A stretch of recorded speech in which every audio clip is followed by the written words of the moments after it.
운은 누구에게나 공평하게 찾아온다. 운이 찾아올 때 그것을 자기 것으로 만드는 사람과 그렇지 못한 사람이 있을 뿐이다. 과연 운을 내 편으로 끌어오는 사람들의 비밀은 무엇일까? 운은 결코 비합리적이고 이해하기 힘든 것이 아니다. 매일 하는 행동이나 평소의 사고방식, 일이나 일상을 대하는 태도 같은 것이 운이라는 형태를 띠고 나타날 뿐이다.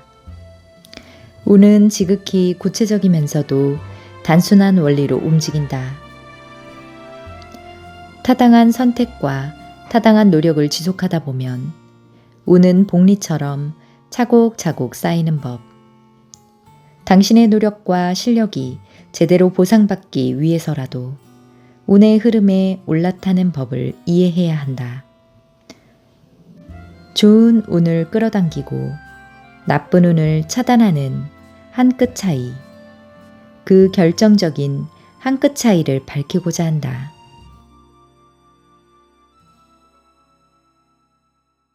오늘도 정원의 책방을 찾아주셔서 감사합니다. 오늘 낭독해드릴 책은 운이 복리처럼 쌓이는 사람들의 습관입니다. 저자는 사쿠라이 쇼이치와 후지타 스수무 공동 저자이며 옮기니는 김현화입니다. 빌리 버튼 출판사에서 펴낸 책입니다. 20년 무패 신화의 마작고수와 성공한 벤처기업 CEO가 함께 마작에서 배운 운의 흐름과 승부에 대한 감각을 현실에 어떻게 적용할 수 있는지를 저서한 책입니다. 운을 끌어당기는 마음과 행동 습관, 나쁜 흐름을 끊어내는 법, 좋은 운을 지속하기 위해 운의 흐름을 읽고 어떤 흐름을 잡아야 하는지를 39가지 습관으로 나눠서 두 작가의 통찰을 알려주고 있습니다. 부자들은 보통 그들이 성공한 것에 대해 운이 좋았다고 이야기합니다. 하지만 어떻게 하면 운을 좋게 하는지에 대한 설명은 부족합니다. 배달의 민족 우아한 형제들 김봉진 의장은 이 책을 인생사에서 승부를 찾는 사람이라면 꼭 읽어봐야 할 책이라고 추천하고 있습니다. 그럼 다 같이 운이 좋았다고 말하는 부자나 성공한 사람들이 운의 흐름에 올라타는 39가지 습관에 대해 정원의 책방과 함께 읽어보실까요? 복잡하게 승부하면 패배한다. 게임이나 도박에서 처음 참가한 사람이 크게 이기거나 거금을 딸 때가 있다. 이른바 초심자의 행운이라는 것인데 사실 단순히 운이 좋았다는 것으로 끝낼 이야기가 아니다. 초심자의 행운은 마땅히 일어나야 했기 때문에 일어난 것이지 결코 우연이 아니다.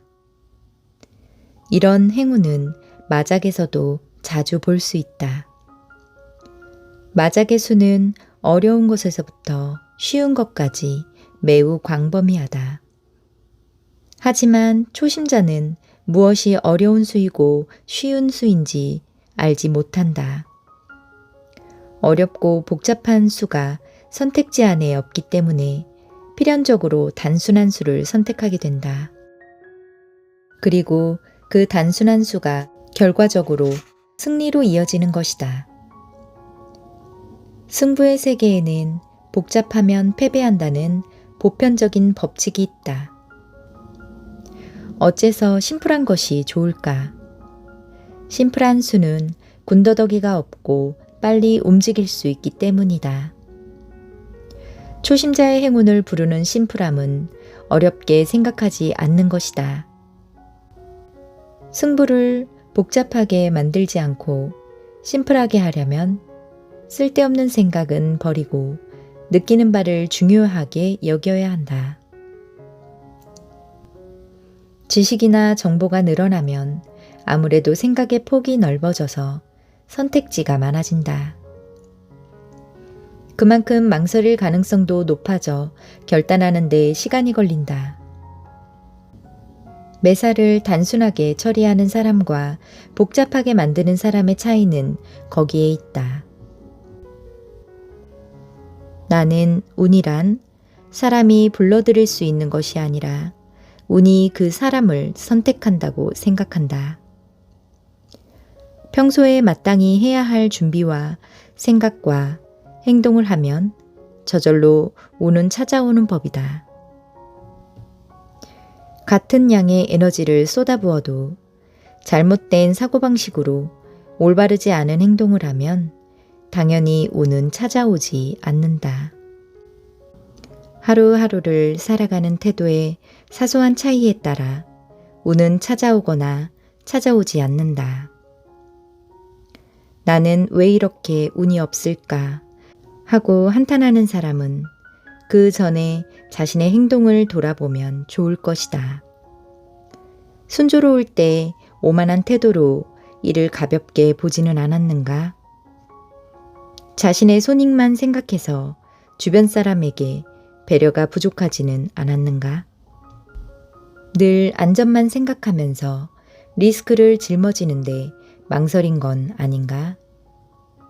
대개 이런 사람들은 업무나 대인 관계에 있어서 뭔가 잘못된 말과 행동을 하고 있다.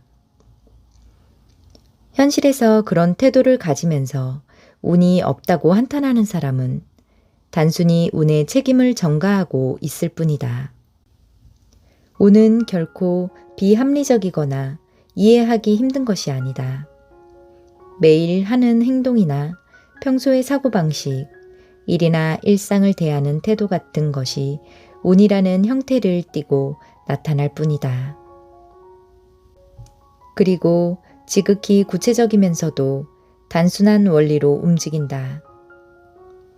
마치 기적처럼 보일지라도 실은 그렇지 않다. 이 점을 확실하게 인지하면 운의 묘한 환상을 가져서 현혹되는 일은 없을 것이다. 오늘은 평소와 다르게 중간 리뷰를 좀 넣어볼까 합니다. 저는 사실 제목 보고 운에 대한 이야기를 많이 기대했었는데요. 읽어보고 느낀 게 운이라고 해서 뜬구름 잡는 얘기가 아니라 인생의 기본기를 다지게 해주는 책이라는 생각이 들었습니다.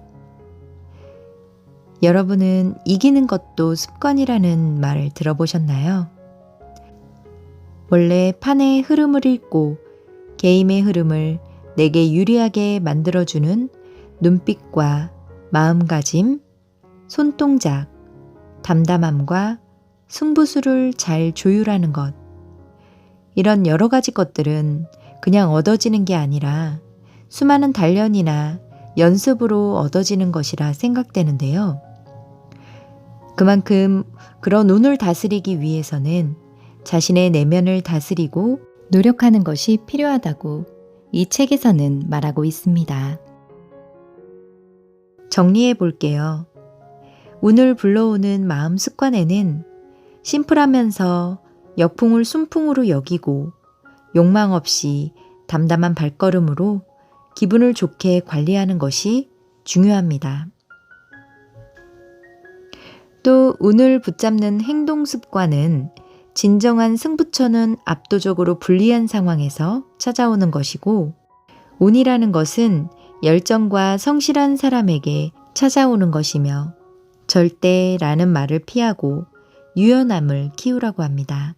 또한 컨디션이 좋지 않을 때에는 기본 동작으로 돌아가며 흐름이 나쁠 때야말로 정성스럽게 일을 함으로써 나쁜 습관을 끊어낼 수 있다고 합니다. 또 나쁜 흐름을 끊기 위해서 잘못된 흐름에 현혹되지 않고 슬럼프에 빠지면 의식적으로 거리를 두어서 나쁜 운기를 차단한다고 합니다. 대충 하는 습관이 생기면 운이 달아나고 지나친 낙관은 성장을 방해합니다. 과거의 영광에도 취하지 말아야 하고 신념이 너무 강하면 집착이 되기 때문에 운이 달아난다고 합니다. 좋은 운을 지속하기 위해서 끝을 시작으로 삼으면 운이 지속될 수 있다고 하며 역경은 아군이며 편하게 얻은 것은 빨리 사라진다고 합니다. 5장에서는 운을 쌓기 위한 마지막 점검인데요. 빌려주는 것이 많아지면 운기가 올라가고 빚을 지면 운기가 떨어진다고 합니다. 실수에 올바르게 대처하면 운은 돌아올 수 있고 그렇기 때문에 실수는 받아들이고 있는 편이 좋다고 합니다. 준비 부족을 운의 탓으로 돌리지 말고 부진한 상태라면 그 상태 자체가 자신의 실력이기 때문에 그걸 정확하게 객관적으로 평가하는 것이 좋다고 합니다. 이렇게 책에서 나오는 챕터 전반적인 내용을 한번 요약해 봤습니다.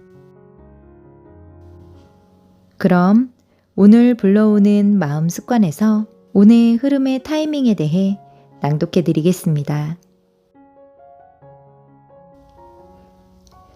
운의 흐름이 바뀌는 전환점. 마작으로 진검승부를 펼치던 무렵 나는 승부에 임하는 날 내 몫의 운의 양이 어느 정도인지 본능적으로 알 수 있었다. 나뿐만 아니라 대전 상대에 대해서도 마찬가지였다. 내뿜는 눈의 색이나 표정, 행동거지에서 상대의 운이 상당하다거나 혹은 대단치 않다는 느낌이 전해오는 것이다. 실제로 마작을 두기 시작하면 승부전에 느꼈던 상대편 운의 양을 뒷받침하는 근거를 찾을 수 있다. 패를 두는 법, 시선을 분배하는 법, 대국 중 버릇처럼 나오는 사소한 동작 하나하나가 그 사람의 실력뿐 아니라 운의 기세도 분명히 나타내기 때문이다. 그리하여 상대와 비교해 내 운의 양이 20 더 많다거나 반대로 15가 적다는 식의 판단을 내렸다. 나의 운이 더 많을 때는 긴장만 늦추지 않으면 이길 수 있다. 문제는 상대의 운이 상당히 많을 때다. 실력으로는 나보다 아래라도 신들린 듯 운이 좋은 상대라면 나의 사소한 실수도 치명타가 되어 돌아온다. 그렇다면 경쟁자가 가진 운의 양이 많을 때는 어떻게 해야 할까? 그런 상대는 기세가 있기 때문에 초반부터 흐름은 상대편에 있다. 하지만 운이라는 건 일정하지 않고 상황의 변화와 흐름의 변화에 따라 미묘하게 달라진다. 그렇게 상대의 운에 압도당해도 내 상태를 유지하면서 참고 견디면 운의 양이 변했다고 느껴지는 전환점이 반드시 찾아온다. 견디고 견디다가 흐름이 달라졌다고 느낀 순간 단숨에 승부에 나서는 것이다. 그러면 상대의 운과 내 운의 양이 순식간에 뒤바뀐다. 설사 상대의 운에 압도당해 막판까지 몰려도 허둥댈 필요는 없다. 내 안에는 애초에 위기도 기회도 없었다. 위기가 있었다 해도 열세라는 단순한 상황에 지나지 않는다. 약간의 희망밖에 남지 않은 열세에도 전환의 지점을 정확하게 잡고 놓치지 않으면 판세를 단숨에 뒤집을 수 있다. 열세란 그런 가능성을 얼마든지 품고 있는 것이다. 그래서 초조함이나 위기감을 느끼지 않을 수 있다. 세면대에서 얼굴을 먼저 드는 사람이 패배한다. 비즈니스란 일종의 경주이다. 거기서 탈락하는 사람을 순서대로 꼽아보면 첫째, 인내심이 부족한 사람. 둘째, 목표를 낮게 설정하는 사람. 셋째, 고정관념이 강해서 변화하기 힘든 사람이다. 두 번째, 낮은 목표를 달성하고 만족하는 사람은 높은 목표를 지향하여 필사적으로 발버둥 치는 사람을 당해내지 못한다. 달성할 수 있느냐 없느냐는 이전의 의욕과 노력의 크기로 인해 차이가 벌어진다.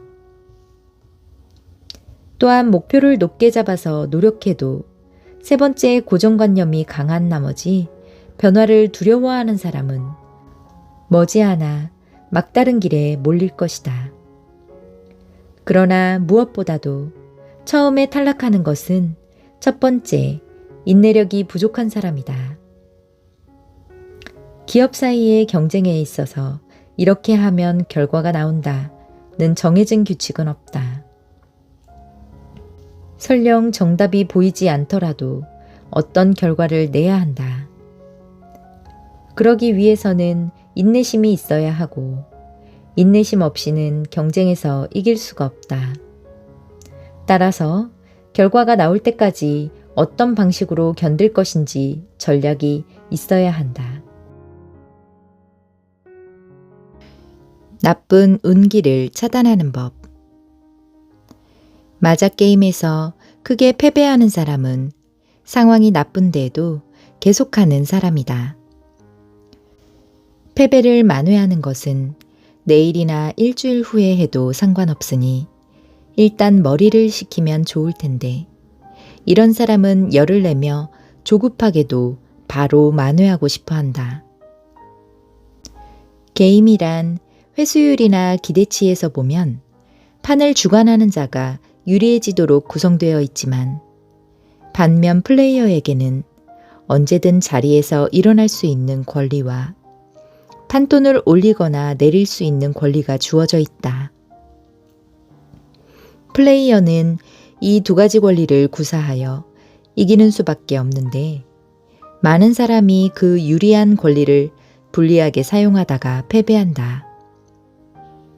플레이어는 언제든 자리를 뜰 수 있으므로 흐름이 너무 좋지 않을 때에는 자리에서 일어나면 된다.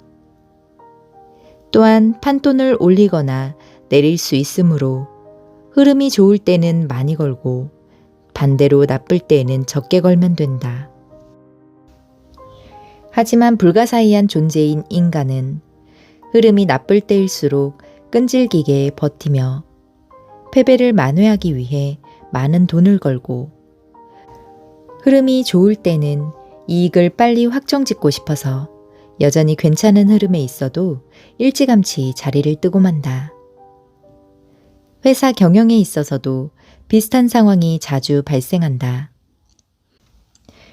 예를 들어 수익 상태가 좋지 않은 적자 사업을 어떻게든 꾸려나가려고 하다가 수렁에 빠지는 때가 있다. 사업 진행이 순조롭지 않을 때는 업무 실적이 나빠질 뿐만 아니라 평판이 떨어지고 사내의 분위기도 어두워지면서 모두가 자신감을 잃기 쉽다. 이런 때는 손실을 만회하려고 자금을 계속해서 추가로 투입한들 상황만 더 악화될 뿐이다. 흐름이 그렇다면 더 늦기 전에 철수하거나 사업을 재구축하는 등 단념하는 것이 더 현명하다. 악순환에 빠지면 절대로 되는 일이 없기 때문이다. 또는 영업사원의 경우 계속 실적이 안 나올 때는 그 상태로 일을 계속해도 자신이 뜻하는 대로 계약을 따낼 수 없다. 자신감 없는 얼굴로 영업을 하러 가봤자 고객은 상품도 그 상품을 권하는 사람도 신용하지 않는다. 그러한 때에는 일주일 정도 휴식을 취하면서 나쁜 흐름을 끊어내는 편이 좋다. 취업 활동을 하는 학생 중에 면접을 계속 보러 다녔지만 불합격하여 자신감을 잃은 사람이 있다. 나쁜 상황을 어떻게든 해결해 보려고 발버둥 치지만 초조한 상태에서 다음 면접에 임했더니 또다시 불합격하여 더 침울해지는 악순환에 빠진다. 그런 학생은 자신감이 없다는 사실이 얼굴이나 말에 드러나므로 컨디션이 저조한 상태에서 나갔다가는 손해를 볼 뿐이다. 그래서 기분 전환이 필요하다. 야외로 나가 자연을 접하는 등 취업 활동에서 잠시 떨어져 있는 편이 좋다. 재충전해서 밝은 얼굴로 면접을 보는 것과 어둡고 불안해 보이는 얼굴로 면접을 보는 것은 면접관에게 완전히 다른 인상을 주기 때문이다. 마이너스를 만회하려고 할 때 저지르기 쉬운 부정적인 집중은 비유하자면 일부러 운의 흐름을 악화시키려 노력하는 것과 같다. 이왕 집중을 한다면 흐름이 좋을 때 해야 한다. 한편 긍정적인 집중이라고 할 수 있는 흐름이 좋을 때 하는 집중도 긴장을 늦춰서는 안 된다. 업무가 원활하게 진행될 때는 평판이 올라가고 사내의 분위기도 좋아지며 모두가 자신감이 충만하다. 그럴 때는 연이어 좋은 소식이 날아들고 일을 하면 할수록 수익 영역이 넓어진다. 흐름이 좋을 때는 크게 비약할 수 있는 기회이므로 잠시라도 집중이 흐트러져서는 안 된다. 집중은 하나의 일에 얼마나 깊이 빠져들 수 있는가 보다 그 이외의 것에 얼마나 마음을 빼앗기지 않을 수 있는가를 요구한다. 정신을 분산시킬 만한 일을 엄격하게 잘라내는 능력의 차이가 곧 집중력의 차이로 나타나는 것이다. 승부처에 있을 때 폭발적인 집중력은 평소에 몇십, 몇백 배나 되는 성과를 가져다 준다. 대충 하는 습관이 생기면 운이 달아난다. 남들이 볼 때 나는 직원이 3,000명 이상 되는 회사의 대표이므로 잡무는 누군가에게 맡기고 거의 하지 않는다고 생각할지도 모른다. 하지만 실제로는 잡무라고 할 수 있는 일에 매일 나름대로 시간을 할애하고 있다. 예를 들어 누군가를 만날 때는 잡담부터 업무 영역까지 다양한 이야기를 할 수 있도록 시간을 들여서 준비한다. 사원의 이름도 신입사원이 100명 들어오면 단어장처럼 앞에는 사진을 붙이고 뒤에는 이름이나 특징을 써넣어서 열심히 외웠다. 그리고 사내와 사회를 불문하고 구두로 한 약속이라도 주고받은 것은 그 자리에서 메모하여 반드시 지키도록 하고 있다. 다음번에 식사라도 같이 하자는 이야기가 나와서 승낙하면 잊지 않도록 그 자리에서 나에게 문자 메시지를 보낸다. 일을 부탁받았을 때도 마찬가지다. 어떤 작은 약속이라도 지키는 것이 얼마나 큰 신뢰로 이어지는지 몸소 알고 있기 때문이다. 이를 소홀히 하여 업무에 지장을 가져오는 경우가 없더라도 일에 대한 자세에 성실함과 진지함이 결여되기 시작하면 그 느낌은 어떻게든 주변에 전해지는 법이다.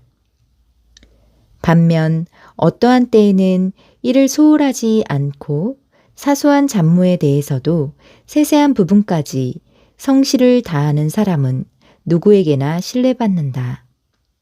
잡무라도 온 힘을 다하는 사람이 있으면 그 태도를 보고 다른 일도 시켜볼까? 또는 저런 세세한 부분까지 신경 쓰다니 믿음직스럽다고 생각한다. 그것이 결과적으로 잡무에 정성을 다하는 사람에게 운이 따르는 이유가 된다. 반대로 잡무를 남에게 맡기는 사람이라면 그 태도를 보고 이건 작은 일이니 맡기기 힘들겠군. 마무리를 대충 할 것 같아. 라는 생각이 든다. 그리고 그것이 결과적으로 운을 놓치게 한다. 오늘도 정원의 책방에서 편안한 시간이 되셨나요? 다음에 더 좋은 책으로 정원의 책방에서 만나요.